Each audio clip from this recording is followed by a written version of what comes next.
Madame, Monsieur, bonsoir. Voici les titres qui seront développés au journal de ce soir. Au deuxième jour de la rentrée scolaire, les activités sont toujours au point mort un peu partout dans le pays. De nombreuses rues de la capitale sont encore jonchées de débris, notamment l'axe routier principal de Delma. Le Premier ministre Ariel Henry est incompétent pour diriger le pays, selon le leader de Petite Dessalines. Jean-Charles Moïse appelle le chef du gouvernement à la raison. Et puis, recrudescence du choléra en Haïti. L'ONG Médecins sans frontières annonce avoir déjà reçu 68 patients testés positifs au Vibrio choléré. Des CTC sont disponibles à Brooklyn et à Turgeau.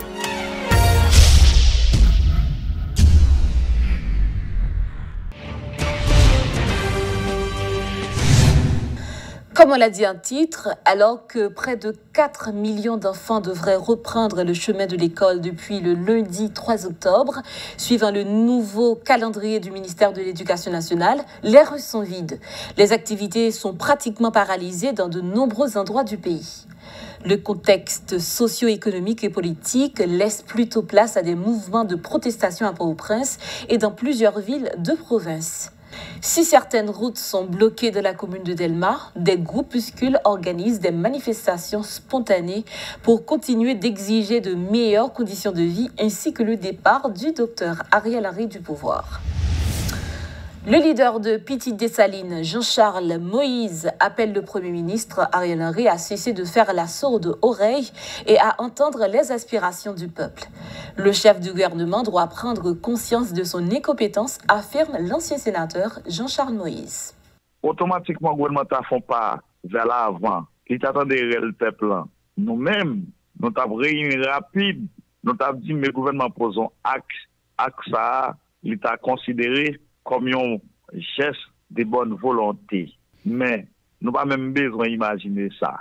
Le gouvernement met un bout d'acier dans les oreilles. Et ça n'a pas de conséquences néfastes sur le secteur économique.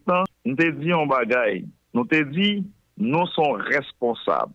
Nous ne sommes pas d'accord en aucun cas pour citoyens victimes. Non seulement une classe moyenne, y compris l'élite économique, mais qui s'est passé? Son temps de grâce qui finit, son peuple qui était dans la boue, et puis aujourd'hui, qui a une revendication, le gouvernement attendait, la fête, tant qu'on pas attendait, eh bien, c'est pas nous-mêmes qui lançons ces mobilisations, qui sont responsables de bagaille ça, yo. Nous pas l'accuser, Premier ministre Ariel, particulièrement, par irresponsabilité, par comportement, déjà, crise l'an dépassé, Premier ministre Ariel, l'IPD contrôle paysan. Au contraire, m'a pas adressé à Premier ministre Ariel. Premier ministre Ariel, s'il te plaît, s'il vous plaît, faut geste de bonne volonté. Tendez réel mounio, parler avec le secteur économique. Pas quitter, afin mounio craser. Premier ministre, ou même, ou sont humains. L'hôpital yo pas qu'à fonctionner. L'hôpital yo pas de gaz. Entendez, Benamez, entendez, pile l'autre hôpital encore, Dieu va le camper. Premier ministre Ariel, ou pas un mandat constitutionnel dans main, ou même qui t'est venu pour te mettre la paix dans le pays, pour t'organiser l'élection, ou pas faire, sous base, ou al font deal politique, pour te mener, moun qui t'est entré aux États-Unis, réfugiés, sous base ça, vous pensez, États-Unis vont bénédiction, ou qu'a fait sauver. C'est pas vous, Premier ministre. Moi-même, ma petit secteur économique, moi, nous faisons bel geste, l'un écrit Nations Unies, nous avons écrit gouvernement haïtien, pour nous dire que le gouvernement haïtien va mentir en des Nations Unies, l'État tout sous contrôle. M'apprécie ça, secteur économique. Ma petit secteur économique, nous avons une voie avec Petite Dessalines, avec la population haïtienne, pour nous protéger tête nous. C'est pour demander au Premier ministre Ariel Henry, lui pas qu'à diriger pays, lui pas qu'à diriger crise qui est là, lui pas qu'à faire rien du tout que nous demandons pour démissionner. Ma dit population, en tant que classe moyenne, son bagay qui a dit n'a coupé propre tête par nous. Et m'a demandé tout secteur économique, non, mettez pied à terre, c'est pas l'argent pour le bail. mais c'est demander Ariel Henry qui est capable pour une solution à la crise là, c'est même Mounio, même lui-même encore, qui a essayé de partager en place, c'est eux-mêmes encore qui pensaient qu'à jouer une solution à la crise là, ils ne sont pas capables. Georges Bossou de la Haitian American Leadership Initiative déplore la surdité du gouvernement face aux revendications de la population haïtienne. Invité ce mardi à la rubrique Le Point, il a estimé que la diaspora devait s'organiser pour le forcer à les entendre. Par ailleurs, il a appelé les militants à changer de tactique pour obtenir le ralliement sincère de la population et juger un renouvellement du personnel politique indispensable. Écoutons Georges Bossou. On fait bagarre l'autre jour. Si que nous gagnons un nombre d'années, nous utilisons même tactique là pour faire un devoir, et au pas jamais de devoir, ça veut dire qu'il ne va pas marcher. On change de tactique.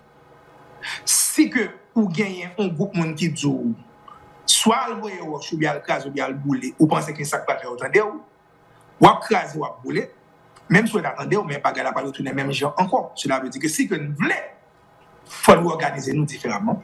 Il faut que nous fassions plus bon choix dans le monde qui dirige nous. Là, parler de monde qui dirige nous, on ne va pas parler seulement de monde qui est au pouvoir, mais monde qui érige tout comme des leaders. Parce qu'en pile bagaille qui a passé là et tout, nous connaissons que qui boy sorti et qui secteur tout, qui influence, parce que nous connaissons des gangs à parler. Cela veut dire que nous-mêmes qui dans la population, il faut que nous soyons intelligents assez, parce que généralement, nous-mêmes qui dans la rue, c'est nous toujours victimes, en majorité. Il faut changer de tactique. Politiciens ont montré incapacité. Et c'est ça qui fait que, le bras de l'élection, même le temps des trucs qu'on a parlé, il n'y a pas qu'à passer parce que, il y a un ouais que il n'y a pas jamais de résultat vraiment. Ou qu'il y a une ou bien deux qui fait sens. Mais collectivement, politiciens haïtiens, action que vous posez, nous sommes d'accord, il n'y a pas de résultat. Cela veut dire que je pense qu'il faut que non seulement nous fassions politique dans l'autre gens, mais tout, il faut que nous renouveler le monde que nous les politiciens pour travailler, pour avancement pays. Nous avons exemple, c'est parce que si vous regardez bien, un pile monde qui est sous pouvoir qu'on y a, grand pile qui est dans la manifestation, après les abats la vie, abats ceci, abats corruption. Comment faire depuis qu'ils sous pouvoir et qu'ils corrompus? Nous avons un problème foncièrement haïtien. Nous avons un problème de système, de la part de groupe monde. Son bagage qui est là depuis l'empereur jusqu'au jour d'aujourd'hui. Cela veut dire qu'il faut que nous gardions tête nous comme société. Mode politicien que nous avons, c'est pour nous, et sorti en dedans nous dans les entrailles. C'est nous créer. Cela veut dire qu'il faut que nous changions de paradigme. Il faut que nous changions d'approche. Et faut que nous changions l'autre monde parce que majorité silencieuse. Il n'y a pas qu'à silencieuse. Parce que la majoritaire, c'est vrai, mais le plus gros problème, c'est que le silencieuse. Il faut que la majorité silencieuse ça sortir dans le silence pour le monter au créneau, pour prendre le leadership.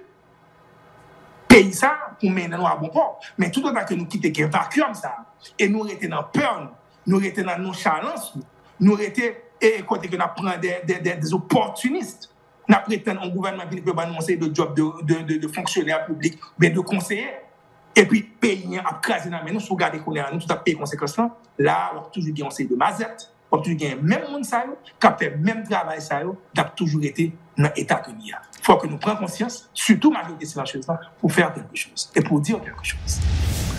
La société civile engagée a répondu favorablement à une invitation du Premier ministre, Dr Ariel Henry, le week-end dernier à sa résidence officielle à Musso, en vue de discuter sur les différents aspects de la crise actuelle. Selon le secrétaire général de la SCE, il est temps pour les acteurs d'entamer un dialogue franc et sincère afin de sortir le pays de l'impasse. La SCE veut faire la médiation entre les autres acteurs et le gouvernement en place en vue de trouver une solution commune à la crise multiforme que connaît le pays. Résurgence du choléra en Haïti. 68 patients testés positifs au choléra ont été admis aux centres médicaux de Médecins sans frontières, a annoncé l'ONG à travers une note publiée le mardi 4 octobre 2022. Médecins sans frontières souligne qu'en plus des 50 lits disponibles au niveau du centre de traitement du choléra à Cité-Soleil, 2 autres unités de traitement du choléra de 20 et de 10 lits ont été ouvertes respectivement à Brooklyn et à Turgeau. MSF précise toutefois que ces 2 unités de traitement du choléra sont déjà saturées. L'ONG invite les nouveaux patients à se référer au CTC de Cité-Soleil. Madame, Monsieur, c'est la fin de ce journal. Merci de l'avoir suivi. À très bientôt.